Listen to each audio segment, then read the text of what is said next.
شیعہ یہ ظلم کرتے ہیں اور وہ کہتے ہیں کہ ابو بکر عمر خلافت کے لالچی تھے. قرآن جو ہے وہ حضرت عمر کے مشورے کے اوپر نازل ہوا. حضرت عمر رضی اللہ تعالیٰ عنہ تلوار لے کے مدینے کی گلیوں میں گھوما کرتے تھے کہ جس نے کہا کہ جناب رسول خدا اس دنیا سے رحلت فرما گئے ہیں میں اس کی گردن کاٹ دوں گا. وہ کہتے تھے کہ اللہ کے نبی نے اپنا کام ابھی پورا کیا ہی نہیں ہے. جب جناب رسول خدا نے صلح حدیبیہ پہ صلح کر لی تو جناب عمر رضی اللہ تعالیٰ عنہ معترض ہوئے. پوری زندگی وہ شرمندہ رہتے تھے کہ میں نے رسول اللہ پہ اتنی جرأت کیوں کی. اعوذ باللہ من الشیطان الرجیم بسم اللہ الرحمن الرحیم واعتصموا بحبل اللہ جمیعا ولا تفرقوا. سب مل کر اللہ کی رسی کو مضبوطی سے تھامے رکھو اور فرقوں میں مت پڑو. فرقوں کی دکانیں بند. Damage has been done. السلام علیکم ناظرین، ڈیجیٹل رنگ کے پلیٹ فارم سے شعیب حسن آپ سے مخاطب ہے. پچھلے کئی عرصے سے فرقہ واریت کا زور چلتا آ رہا تھا اور تمام لوگ اسی چیز پہ اٹے ہوئے تھے کہ ہمارے بڑے یہ کرتے رہے ہیں ہم یہی کرتے رہیں گے. ایک فرقے سے نہیں، دو سے نہیں، جتنے بھی فرقے ہیں ان سے ٹکر لی. انجینئر محمد علی مرزا میرے ساتھ موجود ہیں. السلام علیکم. جی وعلیکم السلام ورحمۃ اللہ وبرکاتہ. ولا حول ولا قوة الا باللہ. اللہم صلی علی محمد وعلی آل محمد. جی جناب، آپ کو ویلکم کہتے ہیں اپنی اکیڈمی کے اندر. اللہ کا نام لے کے شروع کریں انشاءاللہ. سب سے پہلے آپ کا بہت شکریہ، آپ نے وقت دیا. یہ کوئی 2 ماہ لگے ہمیں اس وقت کو حاصل کرنے کے لیے. تو آپ کا سلوگن ہے کہ فرقوں کی دکانیں بند، the damage has been done. اور یہ جو آیت میں نے ابھی تلاوت کی ہے، جہاں بھی اس کا ترجمہ پڑھا جاتا ہے یہ اللہ کی رسی بریکٹ میں قرآن مجید لکھا ہوتا ہے. ہر فرقہ قرآن مجید کو تسلیم کرتا ہے، اس کے باوجود اتنے فرقے موجود ہیں. اس کی کیا وجہ ہے؟ اس کی وجہ ہے کہ یہ جو تسلیم کر رہے ہیں اس کے اوپر عمل نہیں کر رہے نا. اور یہ جو آپ بریکٹ میں قرآن مجید کہتے ہیں نا، یہ صرف وہ لوگ لکھتے ہیں کہ جو واقعی قرآن کو اللہ کی رسی مانتے ہیں. سارے لوگ نہیں مانتے. آپ اگر بریلوی مکتب سے پوچھیں، ان کی تقریریں علماء کی دیکھیں، وہ آپ کو بتا رہے ہوتے ہیں کہ رسی کے اندر کئی ایک چھوٹی رسیاں ہوتی ہیں اور وہ سارے بل مل کے ایک رسی تیار ہوتی ہے. تو ایک اللہ کی محبت کا بل ہے، ایک صحابہ کرام کی محبت کا بل ہے، ایک نبی الاسلام کی محبت کا، ایک اہل البیت کا، اور پھر بیچ میں اپنے بابا بھی داخل کر دیتے ہیں.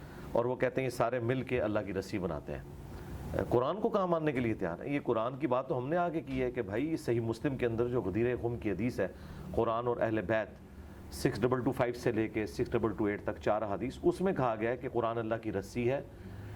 جو اسے پکڑے گا ہدایت پہ ہوگا، جو چھوڑ دے گا گمراہ ہو جائے گا. تم اللہ کی کتاب کو پکڑو، اپنا تعلق اس کے ساتھ مضبوط کرو. تو یہ قرآن کے اندر آیا. اصل میں ان کو دھوکہ لگا ہے اس ایک حدیث کی وجہ سے جسے علماء نے اپنے فرقے کو چمکانے کے لیے اور چندے بٹورنے کے لیے استعمال کیا. جو ابو داؤد کے اندر حدیث موجود ہے. ترمذی کے اندر جو روایت ہے مانا علی و اصحابی، وہ تو روایت کمزور ہے. ابو داؤد والی حدیث صحیح ہے کہ میری امت کے 72 فرقے جو ہے جہنم میں جائیں گے اور ایک گروہ جو ہے وہ حق پر ہوگا. اب ان کو یہ حدیث مل گئی تو انہوں نے کہا کہ ہم اپنے سوا سارے فرقوں کو جہنمی ڈکلیئر کریں اور اپنے فرقے کو وہ ناجیہ ڈکلیئر کریں. حالانکہ اس میں فرقے کو جنتی نہیں کہا گیا تھا، ایک گروہ. بخاری مسلم میں ہے کہ میری امت کا ایک گروہ قیامت تک حق پر قائم رہے گا. فرق تو عربی میں کہتے ہیں ٹوٹ کے الگ ہونے کو. اسلام اپنی اصل تھا درخت، اس سے ٹوٹ کر جو الگ ہوا، یہ پتے الگ ہوتے ہیں، انہیں فرق کہا جاتا ہے. کوئی پتا درخت کو نہیں کہہ سکتا کہ ایک فرق میں بھی ہوں ایک تو بھی ہے، وہ تو اصل تھا. تو اصل تھی اسلام مسلم، اس سے ٹوٹ کر فرقے بننا شروع ہوئے. اور نبی الاسلام نے پہلے پیش گوئی کی تھی کہ تم نے اس سسٹم کا حصہ نہیں بننا. نبی الاسلام نے یہ نہیں کہا کہ فرقے بناؤ، آپ نے کہا کہ بن جائیں گے اور ایک گروہ حق پر ہوگا. یعنی فرقہ کبھی بھی حق پہ نہیں ہوگا. فرقے سارے کے سارے جہنمی ہیں جو اپنے آپ کو فرقہ واریت میں بانٹتا ہے. ان الذین فرقوا دینہم وکانوا شیعا لست منہم فی شیء. اے نبی، جنہوں نے اپنے آپ کو فرقوں میں بانٹ لیا اور گروہ در گروہ ہو گئے، آپ کا ان کے ساتھ کوئی تعلق نہیں ہے. تو فرقوں کا نبی الاسلام سے کوئی تعلق نہیں. یہ بس ایک غیبی خبر تھی. جس طرح صحیح مسلم میں حدیث ہے قرب قیامت میں عورتیں ایسا لباس پہنیں گی گویا کہ وہ ننگی نظر آئیں گی، یعنی چست ہوگا یا باریک. تو اس کا مطلب یہ نہیں تھا کہ آپ نے اپنی عورتوں کے ساتھ ایسا معاملہ کرنا ہے. یہاں پہ بھی ایک خبر تھی، غیبی خبر کو انہوں نے حکم بنا دیا کہ فرقے بناؤ. اور پھر حال یہ کہ فرقے بنانے کے بعد انہوں نے کیا کیا؟ اپنے آپ کو جنتی کہا اور باقی سب کو جہنمی کہا. تو پھر اگر ہم دوسرے کی نظر سے دیکھیں تو آپ بھی جہنمی ہیں. تو اس کا اینڈ یہ ہے کہ آپ اس طرف واپس آ جائیں جہاں سے فرقے سٹارٹ ہوئے تھے اور وہ اصل تھی، اس سے فرقے بنے تھے، اور وہ ہیں محمد رسول اللہ صلی اللہ علیہ وآلہ وسلم، ان کے اہل البیت، ان کے صحابہ کرام علیہم رضوان. اگر بات کریں اہل البیت کی تو مودت کا ذکر آتا ہے قرآن مجید میں، آیا مباہلہ آتی ہے قرآن مجید میں، انما یرید اللہ کی آیت آتی ہے قرآن مجید میں، آیت تطہیر آتی ہے. ان تمام تر آیاتوں کے باوجود جناب رسول خدا کے جانے کے فوراً بعد اہل بیت کے ساتھ کیا ہوتا ہے، وہ کس طرح سے تنہا ہو جاتے ہیں؟ امام حسن علیہ السلام کے ساتھ کیا ہوتا ہے، امام حسین علیہ السلام کے ساتھ کیا ہوتا ہے، اور جو ان کی بات کرتا ہے جیسے سلیم ابن قیس ہیں اور مختار ثقفی ہیں، مالکی اشتر ہیں، وہ ان سے محبت کرنے کے زمرے میں ان کو تنہا کر دیا جاتا ہے. یہ اس دور کی بات ہے. اور اگر اس دور کی بات کریں تو آج بھی جو اہل بیت کی بات کرتا ہے، جیسے آپ ہیں، مولانا اسحاق تھے، مولانا طارق جمیل ہیں، تو ان کو الگ کر دیا جاتا ہے، فتوے لگائے جاتے ہیں. ایسا کیوں ہے؟ دیکھیں ہمیں تو کوئی اس کی پرواہ نہیں ہے. انہوں نے ہمیں کیا الگ کرنا تھا، ان کو ہم نے ان کی عوام سے ہی الگ کر دیا. عوام ان کے اوپر لانتیں بھیج رہی ہے. اس وقت تو اس دفعہ جو ورلڈ کپ ہے وہ ہم نے جیتا ہے، ہاں اللہ کے فضل سے. تو ہاں پرانے زمانوں میں آپ کہہ سکتے ہیں بظاہر دنیاوی طور پر اہل البیت کو وہ کامیابیاں نہیں ملی دنیاوی طور پر، آخرت کے پوائنٹ آف ویو سے تو وہ کامیاب ہے جو ملنی چاہیے تھی. لیکن اب تو یہ جو مبارک دور ہے اس کے اندر تو ہر طرف اہل البیت کا ہی ذکر ہے. اب رہ گیا یہ جو نبی الاسلام کی وفات کے بعد، تو یہ ہمیشہ ایسے ہوا ہے کہ جب مخلص ساتھی رخصت ہوتے ہیں نا، تو ان کے رخصت ہونے کے بعد پھر ظاہر ہے کہ نا ہنجار نا خلف لوگ منظر عام کے اوپر آ جاتے ہیں. نبی الاسلام کے جو اپنے مخلص ساتھی تھے انہیں تو اہل بیت کی عظمت کا پتہ تھا، اور اس لیے انہوں نے پورے پیشن کے ساتھ ان کا ساتھ دیا. ایک ثقیفہ بنی ساعدہ والا جو ایشو ہے، وہ چونکہ at the end of the day mishandling کے باوجود اس کے اوپر سیدنا علی نے ایگری کر لیا، لہٰذا وہ تو چیپٹر ہو گیا کلوز. اس میں بھی جو امام بخاری ہیں وہ لکھتے ہیں کہ 6 ماہ بعد جناب امیر کو پتہ چلتا ہے کہ خلافت کا سلسلہ جو سارا یہ نہیں، ان کو پتہ چل گیا تھا، انہوں نے بیعت نہیں کی تھی. امام بخاری نے یہ نقل کیا ہے، مسلم نے بھی، کہ 6 مہینے تک انہوں نے بیعت نہیں کی. اچھا، جناب امیر المومنین علی بن ابی طالب کو اس واقعے کی خبر نہ دینا یا خبر نہ ہونا، اس کے پیچھے کیا پس منظر ہے؟ اس کے پیچھے پس منظر سیدنا ابوبکر عمر نہیں ہے. وہ تو بیچارے بیٹھے ہوئے تھے میت کے اوپر، انہیں تو آ کے یہ خبر ملی ہے کہ ثقیفہ بنی ساعدہ میں سعد ابن عبادہ کو لوگ امیر چننے لگے ہیں. لہذا سب سے بڑا جو غالی شیعہ یہ ظلم کرتے ہیں، اور وہ کہتے ہیں کہ ابوبکر عمر خلافت کے لالچی تھے. اگر یہ خلافت کے لالچی ہوتے تو یہ ثقیفہ بنی ساعدہ کی میٹنگ کال کرتے. میٹنگ تو انصار مدینہ نے کال کی ہوئی تھی جو خود شیعہ علی تھے، تو سٹارٹ تو وہاں سے ہوا نا. اور وہ حضرت علی کو نہیں چن رہے تھے، سعد ابن عبادہ کو چن رہے تھے. اور سعد ابن عبادہ بہت بھاری شخصیت تھے، یعنی وہ آؤٹ آف کوسچن ہے کوئی کہ ان کے اوپر کوئی تان کرے. اصحاب صفہ میں سے 155 اصحاب کا کھانا ان کے گھر سے جایا کرتا تھا. یہ 2 بندے ہیں جنہوں نے نبی الاسلام کو مدینے میں سپورٹ کیا ہے، سعد ابن معاذ جو اوس کے سردار تھے، اور خزرج کے سعد ابن عبادہ. اگر یہ 2 بندے نہ ہوتے تو نبی الاسلام کی دعوت کو جو یہ عروج ملا ہے، جو اللہ تعالیٰ نے یعنی صحابہ کے ذریعے ہاتھ مضبوط کیے ہیں، تو یہ 2 بندے ہیں. ان میں سے ایک سعد ابن عبادہ تھے. سعد ابن معاذ تو شہید ہو گئے تھے غزوہ خندق کے موقع پر، جو انہیں یہاں پہ تیر لگا تھا اور وہ زخم جاری ہو گیا تھا. اور سعد ابن عبادہ انصار مدینہ میں سے تھے اور نبی الاسلام کے قریبی ساتھیوں میں سے تھے. تو وہ سمجھتے تھے انصار مدینہ کے نبی الاسلام کے جانے کے بعد، چونکہ ہم نے نبی الاسلام کو سپورٹ کیا، اور پھر ان کی جو ریزرویشنز تھی وہ جینون تھی. وہ یہ کہتے تھے کہ چونکہ مشرکین عرب جو تھے وہ آخری وقت تک رسول اللہ کے دشمن رہے صلی اللہ علیہ وآلہ وسلم، اور فتح مکہ کی وجہ سے طلقاء وہ بنے. اب ان کے آنے والی نسلیں اپنے آباء و اجداد کا بدلہ ہم سے لیں گی، کیونکہ ہم انصار مدینہ وہ تھے جنہوں نے ان مشرکین عرب کے آباء و اجداد کو قتل کیا ہوا تھا. اور ان میں حضرت علی بھی تھے جو خود مہاجر تھے، لیکن کتنے بڑے بڑے قریش کے سردار حضرت علی کے ہاتھوں قتل ہوئے تھے غزوہ بدر میں، احد کے اندر، خندق کے اندر. تو انصار مدینہ کو یہ ڈر تھا. وہاں پہ آپ کو یہ روایتیں بھی بخاری مسلم میں ملیں گی کہ ایک امیر تم میں سے ہو، ایک ہم میں سے ہو. ہاں بالکل. تو لیکن امیر تو 2 ہو ہی نہیں سکتے، یہ تو بالکل اللاجیکل بات تھی نا. 2 امیر تو ہو ہی نہیں سکتے نا. یہ تو اللہ تعالیٰ نے دنیا میں نظام ہی ایسا نہیں بنایا. جب بھی کوئی جوائنٹ سسٹم بنتا ہے اس کا امیر ایک ہوتا ہے، خاندان میں امیر ایک ہوتا ہے، وہ مرد ہوتا ہے. الرجال قوامون علی النساء. خود اللہ نے اپنے بارے میں کہا ہے کہ اگر اللہ کے ساتھ کوئی اور الہ ہوتا تو یہ زمین و آسمان کا نظام درم برم ہو جاتا، سورۃ الانبیاء کے اندر. تو یہ تو ہو نہیں سکتا، لیڈر ایک ہی ہوتا ہے. نبی الاسلام کے ہمارے زمانے میں بھی تو ایک تھا نا، آپ نے اپنے ساتھ کسی کو شامل تو نہیں کیا لیڈرشپ کے اندر. یہ ہو نہیں سکتا، یہ ڈیمانڈ ان کی غلط تھی. البتہ جب ثقیفہ بنی ساعدہ کے اندر یہ میٹنگ کال کی اور سیدنا ابوبکر عمر کو بتایا گیا، تو وہ تو اس نیت سے تو وہاں گئے ہی نہیں تھے کہ کوئی بیعت ہوگی، لیکن قبائلی سسٹم تھا. آپ ان حالات و واقعات کو اگر دیکھیں جہاں پہ تلواریں نکل آئی ہیں اور جنگ و جدل والا معاملہ ہو گیا ہے، اس وقت وہ تلے ہوئے تھے کہ سعد ابن عبادہ کو ہم نے خلیفہ چننا ہے. تو وہاں پہ حضرت عمر کہتے ہیں میں نے اپنے دماغ میں ایک تقریر بنائی ہوئی تھی میں کروں گا، لیکن حضرت ابوبکر نے مجھے خاموش کروا دیا۔ ظاہر ہے حضرت ابوبکر یہ سمجھتے تھے یہ جذباتی ہیں، کوئی معاملہ مس ہینڈل نہ ہو جائے، لیکن وہ کہتے ہیں جو میں نے اپنے دماغ میں پوائنٹس سوچے تھے ان سے بہتر حضرت ابوبکر نے تقریر کی۔ انہوں نے کہا دیکھیں نبی علیہ السلام قریش میں سے تھے، لہٰذا آپ کا سکسیسر بھی قریش میں سے ہونا چاہیے، اور انصار مدینہ تم لوگ رسول اللہ کے ساتھ وزیر کی حیثیت سے تھے، تو جو بھی اب امیر چنا جائے تم وزیر کی حیثیت سے رہو، اللہ کے نبی تم سے راضی ہیں اور یہ سارے معاملات ہیں۔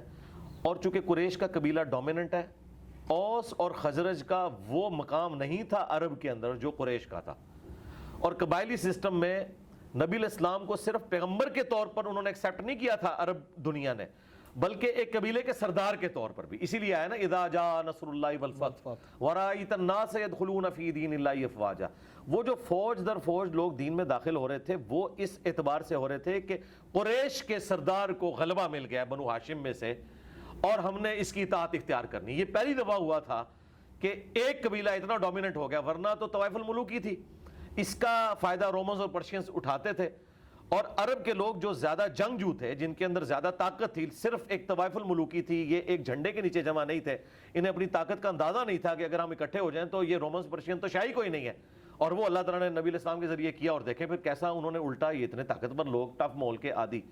اب یہ سارے کا سارا معاملہ جو تھا قریش کا غلبہ، اسی کی بنیاد کے اوپر آگے یہ ساری امپائر پھیلنی تھی۔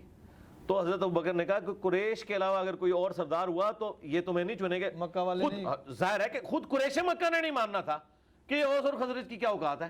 اچھا اب یہ ساری چیزیں ایک گراؤنڈ ریالٹیز ہیں۔ اب آپ لوگوں کو آیتیں حدیثیں نہیں سنا کے کہہ سکتے کہ جی وہ سب انسان اللہ کے نزدیک برابر ہیں، یہ ساری چیزیں نہیں ہو سکتی۔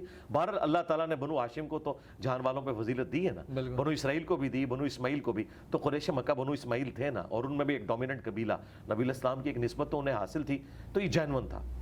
اب اس وقت حضرت ابوبکر نے کیا کیا، بخاری مسلم کے الفاظ ہے، آپ نے ابو عبیدہ اور حضرت عمر کا ہاتھ یوں پکڑ کے کہا کہ یہ دو بندے ہیں، ان میں سے کسی کو اپنا خلیفہ چن لو۔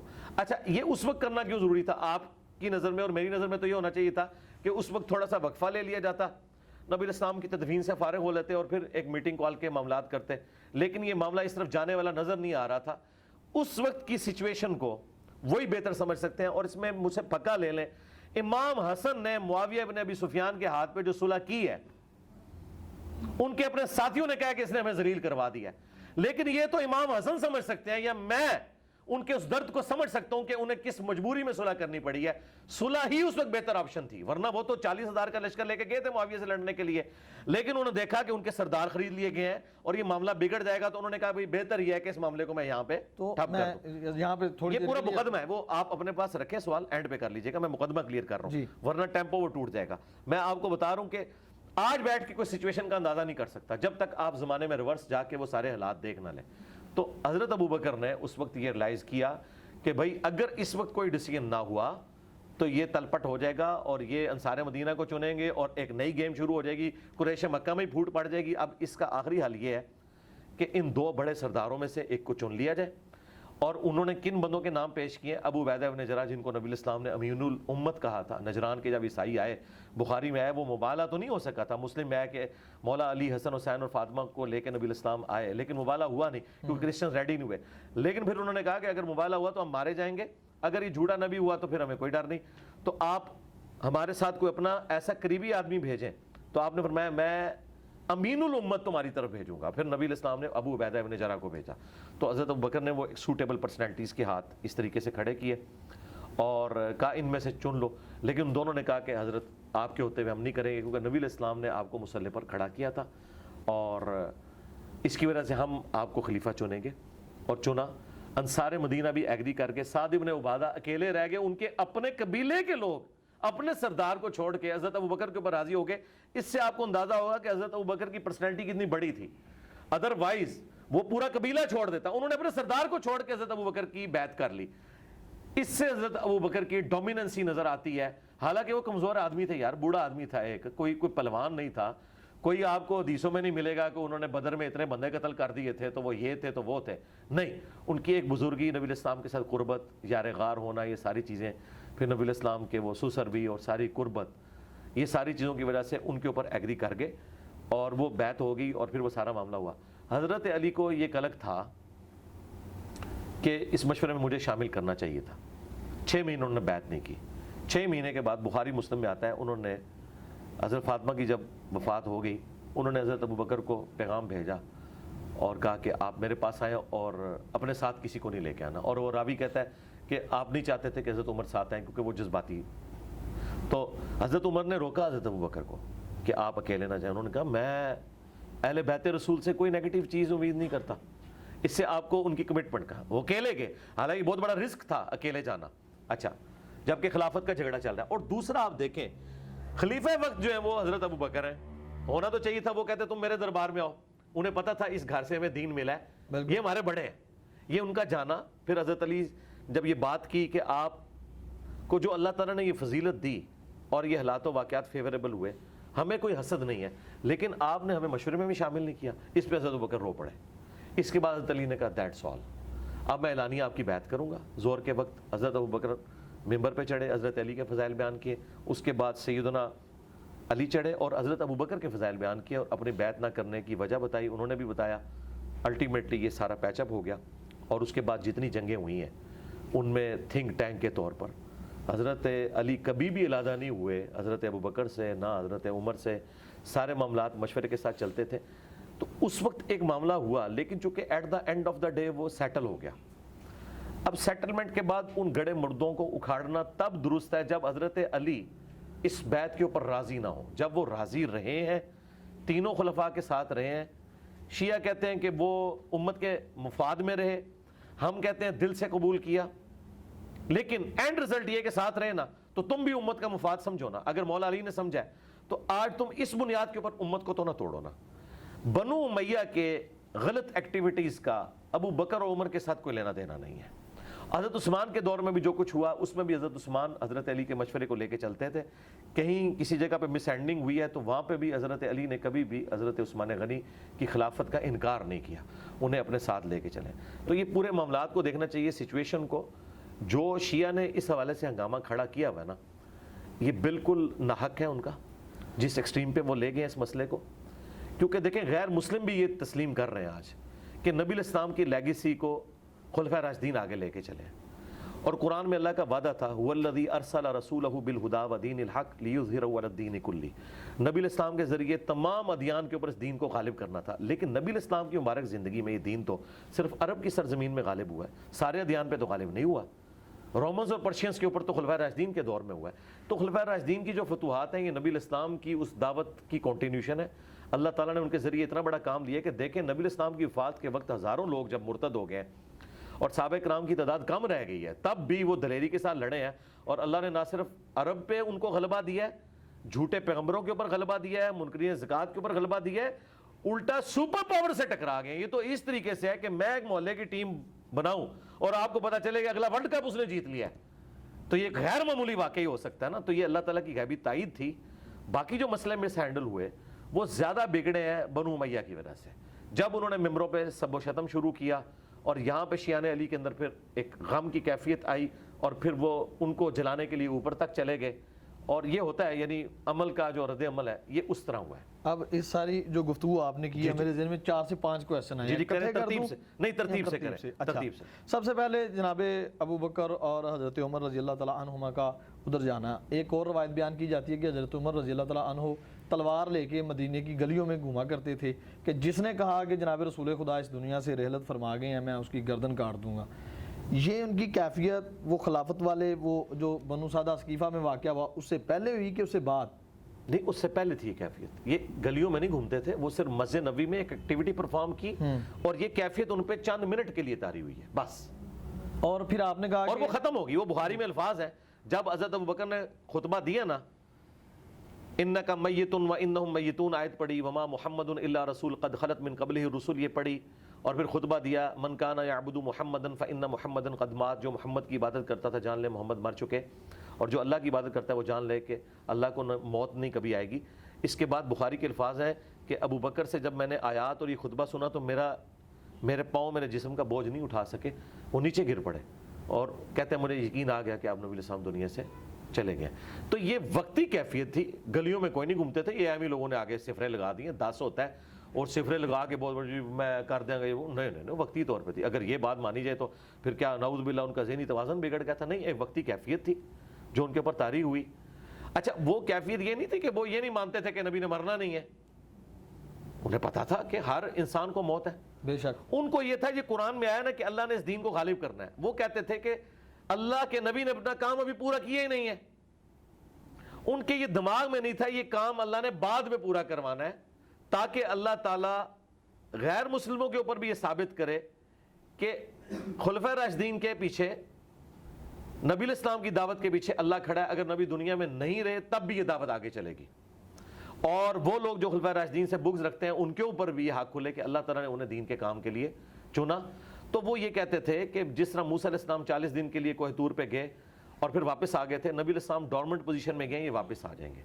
تو جب وہ آیات پڑھی حضرت ابوبکر نے, کیونکہ حضرت ابوبکر فزیکلی نبی علیہ السلام کی ڈیڈ باڈی جس نے چیک کی ہے نا صحابہ میں سے, وہ حضرت ابوبکر ہیں. ٹھیک, ہاں اس بات کو سمجھیں, باقی تو باہر تھے. مطلب ایک بندے کی میت اندر رکھی ہے, افواہیں ہیں کہ فوت ہوا ہے یا زندہ ہے, اور ایک قریبی آدمی اس کا جو محرم ہے, کیونکہ حضرت عائشہ کے وہ والد تھے, وہ اندر گیا ہے, اس نے جا کے نبض چیک کی, کنفرم کیا نبی علیہ السلام فوت ہو گئے. بخاری کے الفاظ ہیں, ماتھے پہ بوسہ دیا اور کہا یا رسول اللہ ایک موت تو آپ کو آنی تھی, اب دوسری موت آپ کو نہیں آنی, اب آپ اللہ کی جنتوں میں ہیں. پھر جب آگے انہوں نے کنفرم کیا نا, تو اب باہر تو کوئی گنجائش, یعنی خدا نہ خواستہ ایک شخص کا والد فوت ہوتا ہے اور وہ باہر آ کے اناؤنسمنٹ کرتا ہے کہ بھئی میرے والد صاحب جو اتنے دنوں سے بیمار تھے وہ فوت ہو گئے ہیں. تو اب اگر باہر کوئی بندہ یہ سمجھ رہا تھا نہیں وہ ٹھیک ہیں یا ریکور کر رہے ہیں, وہ کہیں گے یار یہ بات کنفرم ہوگی. تو جب خبر کنفرم ہوئی ہے تو حضرت عمر کو پتہ لگ گیا کہ یہ ہونا تھا. پہلے وہ سمجھ رہے تھے افواہ ہے کہ حضور علیہ السلام پہ بے ہوشی کی کیفیت ہے, اور لوگوں نے سمجھ لیا کہ آپ فوت ہو گئے ہیں. فوت نہیں ہوئے ہوں گے, ہو سکتا ہے آپ وقتی طور پہ مطلب بے ہوش ہوئے ہیں اور واپس آگے. یہ تو آپ کے ساتھ غزوہ احد کے موقع پہ نہیں ہوا تھا کیا؟ غزوہ احد کے اوپر نہیں یہ مشہور ہو گیا تھا کہ آپ, کیونکہ وہ جب مولا علی نے آپ کا زخم صاف کیا, سیدہ فاطمہ نے زخم صاف کیا, مولا علی پانی لے کے آئے, جو بخاری مسلم میں آتا ہے نبی علیہ السلام کا خون اتنا بہہ گیا تھا آپ بے ہوش ہو گئے تھے. تو شہادت کی خبر تو اس وقت مشہور ہو گئی تھی, اور یہ آیت اس وقت نازل ہوئی تھی, امپلیمنٹ ادھر ہوئی, وما محمد الا رسول, محمد تو نہیں مگر ایک رسول, اگر یہ مر جائیں یا قتل کر دیے جائیں تو کیا تم دین سے الٹے قدم پھر جاؤ گے؟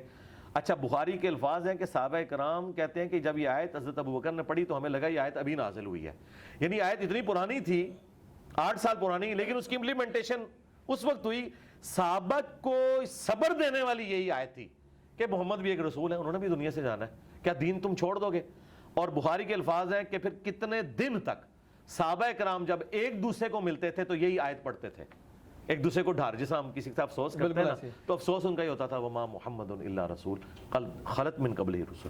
میں سمجھتا ہوں اتنی بڑی غم کی کیفیت سے صحابہ کا نکلنا اور پھر جنگوں میں اپنے مخالفین کو ہرا کے اتنی بڑی اسلامی اسٹیٹ کو قائم کرنا, یہ بہت غیر معمولی واقعہ ہے. دوسری بات آپ نے کی صلح حسن علیہ السلام کی کہ ان کے جو حامی تھے انہوں نے بھی اعتراض کیا. تو صلح حدیبیہ میں بھی تو یہی واقعہ کوٹ کرتا ہے امام بخاری کہ جب جناب رسول خدا نے صلح حدیبیہ پہ صلح کر لی تو جناب عمر رضی اللہ تعالیٰ عنہ معترض ہوئے اور حضرت ابوبکر کے پاس بھی گئے کہ ہم کیوں صلح کر رہے ہیں, کیا ہم حق پہ نہیں ہیں؟ اس کے بارے میں کیا موقف ہے آپ کا؟ دیکھیں وہ بخاری کے الفاظ ہیں, پوری زندگی وہ شرمندہ رہتے تھے کہ میں نے رسول اللہ پہ اتنی جرت کیوں کی, لیکن وہ جرت نبی علیہ السلام پہ اس لیے نہیں تھی کہ انہوں نے کوئی بدتمیزی کی ہے. نبی علیہ السلام سے ان کی فرینکنس تھی, ان کا تقاضا یہ تھا کہ آج ہم طاقتور ہیں, ان کو کچل کیوں نہ دیں. صلح حسن ڈیفرنٹ ہے. صلح حسن کے کیس میں امام حسن کمزور تھے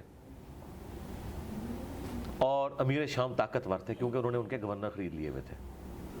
صلح حدیبیہ میں رسول اللہ طاقتور تھے, مشرکین عرب کمزور تھے, تبھی تو وہ صلح آفر کر رہے تھے. بالکل, ادروائز تو وہ مارنے کے لیے مدینے میں 3 دفعہ تو آ چکے تھے اور انہوں نے شرائط بھی اپنی منوائی. اچھا پہلا آپ نے فرق دیکھا تو لہذا حضرت عمر کی ڈیمانڈ غلط نہیں تھی, ان کا یا رسول اللہ آج ہم تگڑے ہیں, ایسی کی تیسی ان کی, ٹھیک ہے, تو پھر رسول اللہ مان لیتے اگر غلط نہیں تھے. میں آپ کو لاجیکلی بتا رہا ہوں دنیا کے پوائنٹ آف ویو سے کہ یہ صلح حسن سے بالکل ڈیفرنٹ کیس بنتا ہے. اچھا دوسری بات, نبی علیہ السلام نے کیوں نہیں مانا؟ اس لیے کہ نبی علیہ السلام کو اللہ تعالیٰ نے وحی کے ذریعے مستقبل بتا دیا تھا. اگر نبی علیہ السلام کے پاس وحی نہ آتی ہوتی نعوذ باللہ من ذالک, تو پھر انہوں نے حضرت عمر والا ہی ڈیسیژن کرنا تھا کہ جب دشمن اب قابو میں آیا تو یہ تو میرے ساتھیوں کا قاتل ہے, میں ان کو چھوڑ. لیکن نبی علیہ السلام کو اللہ تعالیٰ نے وحی کے ذریعے بتا دیا تھا کہ ہم نے یہ طے کر لیا ہے کہ یہ صلح ہوگی, بظاہر دب کے ہوگی, لیکن اس صلح میں سے ہم آپ کی فتح نکالیں گے. ٹھیک ہے, اسی لیے حضرت عمر پتہ ہے خاموش کب ہوئے؟ بخاری کے الفاظ ہیں جب حضور نے کہا میں اللہ کا رسول ہوں, بالکل ایسے بس وہ خاموش ہو گئے. خاموش ہو کے وہ حضرت ابوبکر کے پاس گئے کہ آپ کوئی سفارش کریں اور یہ معاملہ کوئی ایسا معاملہ ہو جائے.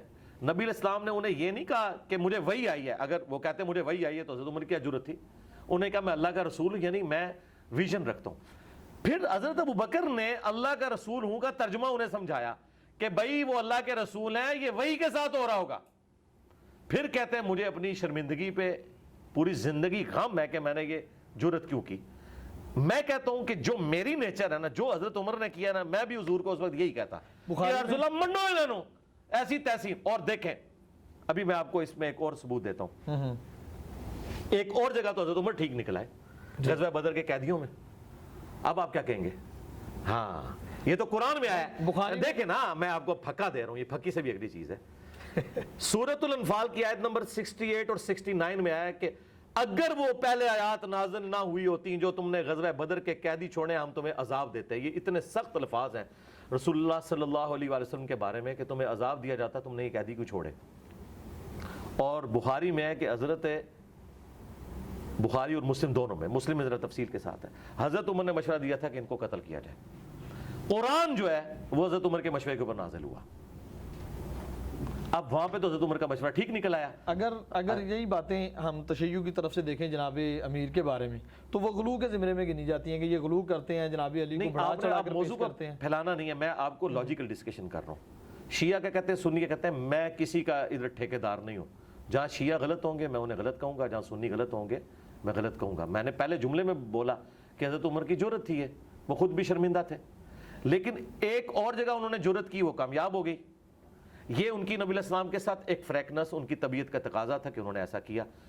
اس میں پھکا اور لیں. مجھے بتائیں صلح حدیبیہ کے موقع پر جب نبی علیہ السلام یہ کہہ رہے ہیں کہ میرا نام مٹا دو, تو مولا علی نے کیوں نہیں مٹایا؟ فرمایا کہ میں واحد جو گواہ ہوں اس کا. نہیں, وہ ٹھیک ہے, جب نبی حکم دے رہے ہیں تو امتی کی کیا ضرورت ہے کہ وہ کہ میں یہ کام نہیں کرتا, لیکن ہم اس کی تعویل کرتے ہیں نا. بالکل, کہ ہاں کیوں کرتے ہیں. دیکھیں اب ہم حضرت علی کا دفاع کر رہے ہیں, اب ہمیں کوئی یہ نہ کہے کہ آپ علی کا دفاع کیوں کر رہے ہو. وہاں حضرت عمر کا ہم نے دفاع کیا. جناب علی نے یہ تو نہیں کہا کہ میں شرمندہ رہا ساری عمر اس پہ. او نہیں, میں آپ کو بتا رہا ہوں نا, اس بات کو آپ سمجھے نا کہ انہوں نے کہا یا نہیں کہا. یعنی میں آپ کو کہتا ہوں کہ میں اگر حضرت علی کی جگہ ہوتا نا تو میں حضور کی بات مانتا. مجھے اس سے کیا غرض ہے؟ کیا نبی علیہ السلام کے نام کے اوپر لکیر پھیرنے سے میرے دل میں کوئی حضور کی محبت ختم ہو جانی تھی؟ میری تو ریکوائرمنٹ یہ ہے کہ اللہ کا پیغمبر مجھے کیا حکم دے رہا ہے. تو یہ آپ سمجھیں کہ نیچر فرق ہے. اس نیچر کو آپ وہ نہ رہیں, نافرمانی شمار نہ کریں. اور سب سے بڑھ کر نبی علیہ السلام خود اس کے لیے کیا فیصلہ فرما رہے ہیں. اگر نبی علیہ السلام کسی معاملے میں ایکسیپٹنس دے رہے ہیں تو ٹھیک ہے. حضرت عمر کو بعد میں کوئی نبی علیہ السلام نے سزا تو نہیں دی نا, ایکسیپٹ کر لیا نا کہ ٹھیک ہے, ان کا ایک جذباتی فیصلہ تھا. یہاں پہ بھی حضرت علی کو ایکسیپٹ کر لیا نا. کام تو پھر آپ کو خود کرنا پڑا. پھر آپ نے کہا اچھا مجھے بتاؤ کہاں لکھا ہے, پھر آپ نے لکیر پھیری اور اپنے ہاتھوں سے لکھا. اور راوی کہتے ہیں کہ آپ کی ہینڈ رائٹنگ اتنی خوبصورت نہیں تھی, آپ کا موڑزہ تھا, آپ لکھنا پڑھنا نہیں جانتے تھے. بہرحال آپ نے محمد بن عبداللہ لکھ لیا, اور اس طریقے سے وہ معاملہ سیٹل ہوا. آپ کو ایک ایفرٹ تو پٹ کرنا پڑی. تو معاملات کو آپ نے پورے سینیریو میں دیکھنا ہوتا ہے, پک اینڈ چوز نہیں کرنا ہوتا. معاملات کو دیکھ کے اب مجھے بتائیں, جو تحکیم کا مسئلہ ہوا ہے حضرت علی اور حضرت معاویہ کا, آپ اگر مجھ سے پوچھیں, میں اگر حضرت علی کی جگہ ہوتا تو میں کبھی بھی نہ اس تحکیم کے اوپر راضی ہوتا. اور آج ہمیں اینڈ رزلٹ بھی پتہ ہے. لیکن اس وقت سچویشن کیا بنی تھی, وہ حضرت علی اس کی تکلیف فیل کر سکتے ہیں کہ جب ان کے ساتھیوں کے اندر دو گروہ بن گئے, انہوں نے جب نیزوں پہ قرآن اٹھا لیے, بالکل, تو حضرت علی نے اب یہ دیکھنا تھا میرے ساتھیوں میں جو دو گروہ بنے ہیں, اب یہ نہ ہو کہ میں اپنی عمارت وہاں پہ مینجمنٹ لوز کر جاؤں, جس طرح امام حسن نے تو صلح کر لی نا, بالکل, جب وہ خرید لیے. یہاں پہ بھی معاملہ ہے, جب بگڑنے لگا تو حضرت علی کو یہ نظر آیا کہ اس وقت یہ معاملہ کرنا بہتر ہے اور اس کو اس طریقے سے لے کے چلا جاتا. آج ہم بیٹھ کے کہہ سکتے ہیں یار اس کا اینڈ رزلٹ کیا نکلا, یہ ہوا وہ ہوا. ہو سکتا ہے کہ تحکیم نہ ہوئی ہوتی تو اس سے بھی برا رزلٹ نکلا ہوتا. تو اس سچویشن کو جو بندہ ڈرائیونگ سیٹ پہ بیٹھا ہوا ہے نا, وہی جج کر سکتا ہے.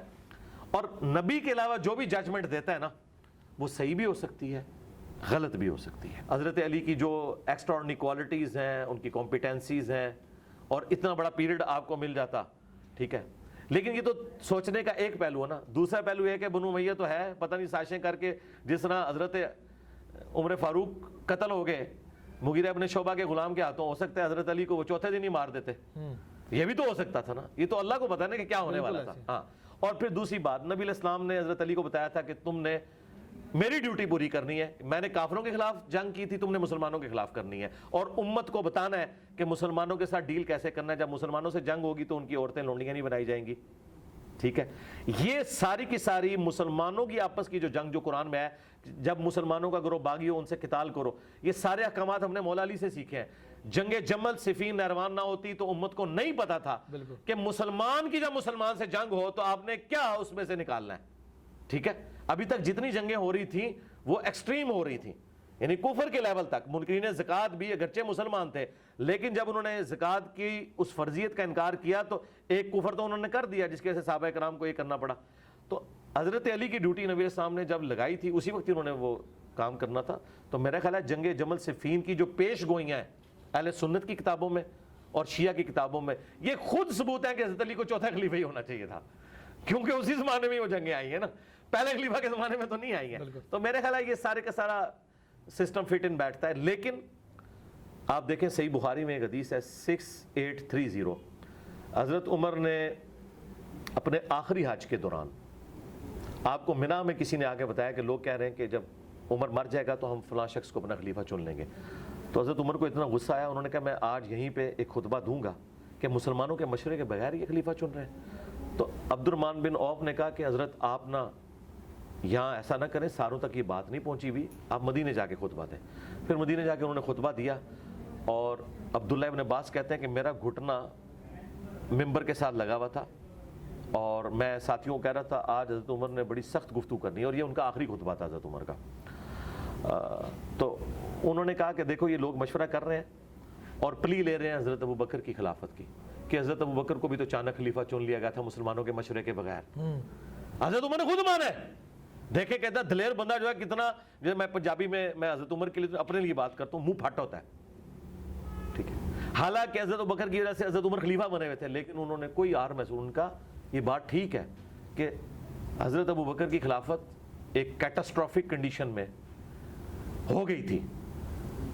اب ابو بکر کی خلافت کو مستقبل میں کوئی شخص دلیل نہ بنائے کہ وہ مسلمانوں کے مشورے کے بغیر کسی کو خلیفہ چنے, ورنہ اس کا انجام قتل و غارت ہوگا. حضرت عمر خود مان رہے ہیں کہ حضرت ابو بکر کی جو خلافت ہوئی ہے نا, اس سے بہتر طریقے سے ہو سکتی تھی, لیکن اس کو کوئی پلی لے کے یہ نہ کہہ کہ جی حضرت ابو بکر بھی چند بندوں نے بنا لیا تھا, نہ اس طرح نہیں, مسلمانوں کا مشورہ. پھر دوسرا انہوں نے کہا کہ حضرت ابو بکر کی پرسنالٹی بھی اتنی بڑی تھی کہ اللہ تعالیٰ نے امت کو ان پہ متفق بھی کر دیا اس زمانے میں. یہ تو بعد میں پھر یہ آج آپ کو جو رافضیت اور ناسبیت نظر آ رہی ہے تو بعد میں ہوئی ہے نا, اس زمانے میں تو سارے کٹھے ہی تھے نا, بالکل ایسے سارے کٹھے ہی تھے, یہ تو بعد میں بنے ہیں نا. تو اس وقت تو حضرت عمر کی بات ٹھیک تھی نا, حضرت عمر کوئی 15ویں صدی میں تو بیٹھ کے نہیں کہہ رہے نا. آج تو ہم کہتے ہیں 2 فرقے بن گئے ان جنگوں کی وجہ سے, لیکن اس زمانے میں تو سارے کٹھے ہی تھے نا. تو انہوں نے کہا آندہ کوئی ایسا کام نہ کرے. تو لہٰذا ہم یہ سمجھتے ہیں کہ حضرت علی کی خلافت جس سے اسٹیبلش ہوئی ہے مشورے کے ساتھ, حضرت علی نے تو خلافت لینے سے انکار کر دیا تھا. انہوں نے کہا یا تو انصاف ہوگا یا گوشہ نشینی میں اختیار کروں گا. اور لوگوں نے کہا نہیں انصاف, تو ان کو پتہ ہی نہیں تھا کہ انصاف کا مطلب کیا ہے. انصاف کا مطلب یہ ہے کہ انہوں نے کہا حضرت عثمان کے سارے گورنر فارغ, جن کی وجہ سے رعایا ان کے خلاف ہوئی, اور وہ کر بھی دیے تھے, جب کر دیے نا. ہاں, وہ یہ تو نہیں ان کو پتا تھا کہ وہ اتنا ہارڈ لائنر ہو جائے گا. مطلب یہ تو اسی طریقے سے آپ میرے جیسے بندے کو آرمی چیف یا پرائم منسٹر کی پوسٹ پہ بٹھا دیں تو پھر آپ دیکھیں میں کروں گا کیا. لوگ تو مطلب وہ بھول جائیں گے پھر کہ میری تو ایک اپنی نیچر ہے. تو وہ حضرت علی کے بارے میں ایکسپیکٹ کر رہے تھے کہ بھئی حضرت علی کوئی ان درمیان کر, لیکن وہ تو بڑے ہارڈ لائنر تھے.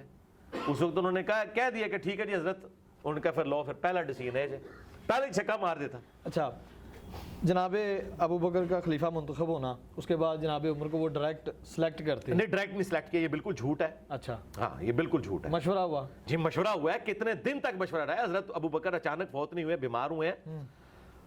انہوں نے جب مشورہ لیا نا تو حضرت ابو بکر نے جس طریقے سے عرب کی سرزمین میں اتنے بڑے فتنوں کو ختم کیا اور پھر رومنز اور پرشینز کی طرف فوجیں بھیج دی. یہ ویسے بڑا تاریخ میں پبلک میں جھوٹ مشہور کیا ہوا ہے لوگوں نے, اہل علم کے نزدیک تو ان کو پتا ہے. یہ جو فتوحات کا سلسلہ یہ حضرت ابو بکر کے دور میں شروع ہوا ہے. اچھا, آدھی پرشین امپائر تو گر چکی تھی, خالد نے ولید کو فرنٹ پہ حضرت ابو بکر نہیں رکھا ہوا تھا. تو حضرت عمر کا جب دور آیا تو اس وقت آپ سمجھے کہ وہ جس طرح ہم T20 میچ میں کہتے ہیں کہ آدھا سکور ہو چکا ہوا تھا, حالات فیوریبل تھے, ایک اچھی پارٹنرشپ بن چکی تھی, اور پھر آگے وہ آگے لے کے چلے. تو حضرت ابو بکر صدیق کی اتنی جو ٹاپ کی مینجمنٹ اور ان کی پھر ایک نرمی طبیعت میں، اس کی وجہ سے سب نے یہی مشورہ دیا کہ حضرت آپ نے 2 سال میں اتنی خیر خواہی ہمارے ساتھ کی ہے، تو آپ سے بہتر کون سمجھ سکتا ہے کہ ہمارے لیے کون فیوریبل ہے، کیونکہ ان کی نیت پہ بھی کوئی شک نہیں، ان کی پرفارمنس بھی لوگوں کے سامنے ہے، نبی علیہ السلام سے قربت بھی. آج کے ابو بکر کو نہ دیکھیں، آج کے ابو بکر کو تو کنٹروورشل بنا دیا نا اس زمانے کے ابو بکر کو. اچھا تو لوگوں نے، تو حضرت ابو بکر نے کہا کہ ٹھیک ہے، پھر میں جب کسی کو نامزد کروں گا نا، پھر تم نے اختلاف نہیں کرنا. پھر انہوں نے اپنے قریبی لوگوں سے مشورہ کیا. کون کون شامل تھا اس مشورے ان میں حضرت علی شامل ہیں، ابو عبیدہ ابن جرح شامل ہیں، عبد الرحمن بن عوف شامل ہیں. یہ سب لوگ بڑے بڑے لوگ، اور یہ بڑے بڑے جو لوگ ہیں قبیلوں کے سردار ہیں. مطلب آج والا صاحب تو نہیں کہ ووٹنگ ہو، اس زمانے میں تو قبائلی سسٹم میں صرف حضرت علی سے پوچھ لیا، بنو ہاشم سے کوئی ضرورت نہیں پوچھنے کی، علی ان کے ہیڈ ہے، وہ فیصلہ کر دیں گے.